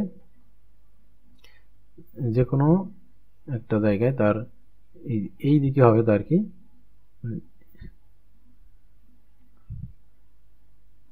তার বেগের ডিরেকশন আছে যে কোনো পয়েন্টে এই দিকে। যদিও এরপর সে ঘুরে যাবে, আমরা কি এক্সাক্ট এই পয়েন্টে যদি এটা করি তাহলে এই দিকে হয়, কিন্তু আমরা আগে দেখছি ঘোরার জন্য সে কি করে আস্তে আস্তে ডিরেকশনটা পরিবর্তন করে। কিন্তু একটা যে কোনো মুহূর্তের কথা যদি হিসাব করি, তাহলে তার ডিরেকশনটা কি হবে, স্পর্শক বরাবর ওই দিকে। আর পৃথিবীর আকর্ষণ বল কাজ করে কোন দিকে, তার পৃথিবীর আকর্ষণ বল কাজ করে খাড়া নিচের দিকে। তাহলে এই যে দুইটা বল পরস্পরের যখন 90 ডিগ্রি হয় তখন একটার উপর আরেকটার কোনো ধরনের প্রভাব থাকে না, অর্থাৎ এই বলটা তখন এই লোকটা কি করে না, আর অনুভব করে না। ফলে আপাত দৃষ্টিতে তাকে কি মনে হয়, সে এই ওজনটা ফিল করে না, সহজ কথায়, কিন্তু তার ওজন থাকে, জি থাকে, সে এই জিটাকে কি করে না, ফিল করে না। এটা ফিলের বিষয়। এই অধ্যায়ের পরবর্তীতে একটা টপিকসে আমি ওজন এবং ওজনহীনতার অনুভব জিনিসটা নিয়ে কি করছি, আলোচনা করছি। এই অধ্যায়েরই পরে এটা আছে, তোমরা ওখানে আরো ভালোভাবে বুঝতে পারবা। তাহলে এখানে সে কি করে, ওজনহীনতাটা অনুভব করে। তার মানে এই না যে তার ওজন নাই, তার উপরে যে জি এর মান আছে তার মানে কি, তার ওজন আছে, কিন্তু সেটা সে কি করবে না, অনুভব করবে না। কেন অনুভব করবে না? তার কারণ সে পৃথিবীর সাথে প্রায় 90 ডিগ্রি অ্যাঙ্গেলে কি ঘুরতেছে। ঠিক আছে, তো এটাই ছিল বিষয়। এরপরের যে জায়গাটা সেটা হচ্ছে কি, মাধ্যাকর্ষণ জনিত ত্বরণ জি জানা থাকলে খুব সহজেই যে কোনো বস্তুর ভর এম এর জন্য মাধ্যাকর্ষণ বল বের করতে পারবো। তাহলে আমাদের যদি জি এর মান জানা থাকে তাহলে মাধ্যাকর্ষণ বল কিভাবে বের করা যাবে, এই যে এম জি। তাহলে যে কোনো বস্তুর উপর ওজনটাই হচ্ছে কি তার মাধ্যাকর্ষণ বল। ঠিক আছে, যে কোনো বস্তুর জন্য তার ওজনটাই হচ্ছে কি মাধ্যাকর্ষণ বল। তো এই ছিল আজকে, এই পর্যন্ত আমরা এই অধ্যায়ে রাখি। এরপরে যেই কনসেপ্ট আছে এটা খুব গুরুত্বপূর্ণ একটা কনসেপ্ট, এটা এবং তারপর আছে এই যে কপি কলার, এই কপি কলার, এই দুইটা কনসেপ্ট খুবই গুরুত্বপূর্ণ। আমি একটা ক্লাসে শুধুমাত্র এই দুইটা জিনিস নিয়ে অত্যন্ত বিস্তৃতভাবে আলোচনা করছি। তোমাদেরকে ইনফরমেশনের জন্য বলে রাখি, এই যে বিশেষ করে এই যে অঙ্কটা আছে 1 নম্বর যে কপি কলার অঙ্কটা, এই অঙ্কটা পরীক্ষায় আসে এবং গাইড বইগুলোতে এই অঙ্কটা অনেক, দুই একটা গাইড বইয়ে, আমি সবগুলোর কথা জানি না, দেখছি ভুলভাবে করা আছে, কিন্তু বইয়ে যে সূত্রটা প্রতিপাদন করা আছে এই সূত্র দিয়ে কেউ অঙ্কটা করে নাই, সবাই কি করছে ভিন্নভাবে করছে। তার কারণ এখন কেন ওরা ওইভাবে করছে আর সূত্রটা এইটা কিভাবে আসলো এটা নিয়ে আমি ডিটেলস আলোচনা করছি এবং কিভাবে এটা কাজ করে, তো তোমরা দেখলেই বুঝতে পারবা। তো আজকে এই পর্যন্তই থাক, সবাই ভালো থাকবা, আল্লাহ হাফেজ।